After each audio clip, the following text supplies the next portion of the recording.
He's the creator of the Happy Meal. He took a little-known video business and made it a blockbuster, and he helped Walmart become one of the biggest businesses in the world. And he's done it all from right here in Kansas City.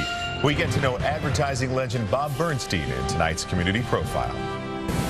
Those are original ones. Bob Bernstein gets, well, downright happy when he talks about his first iconic advertising idea. On that wall back there are the original 3 designs of the Happy Meals. The advertising legend surrounds himself with ad icons in his office. It sits atop the 10th largest independent ad agency in the country, Bernstein Rain, overlooking the plaza in downtown Kansas City. Is this my Happy Meal?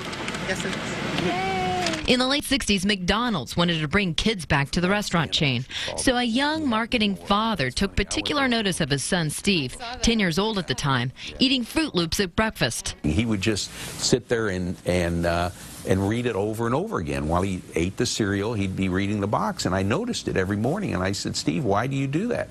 He said, just something to do. As has been so many other brands Bernstein has touched: Walmart, Hostess, PetSmart, Commerce Bank, Blockbuster. Make it a Blockbuster night. And he conceptualized this little business. And this is Beauty Brands. Because he says women weren't served the way they should be. One-stop shopping, all the services, hair, nail, skin, everything they could want under one roof. His son Steve and David now run the 2 businesses, but they say their dad, or Bob as they sometimes publicly call him, still runs the show. One of the things that drives me every day is, showing him that I'm capable and that we're doing a good job. Bernstein began to build his empire in 1964 with just $2,500.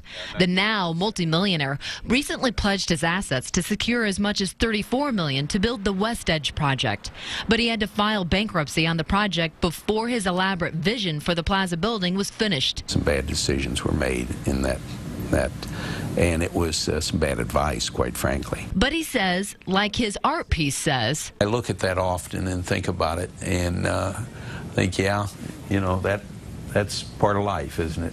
This grandfather of 10 says he doesn't stop to think about where he's been, but where he's going. Amy Holly, NBC Action News.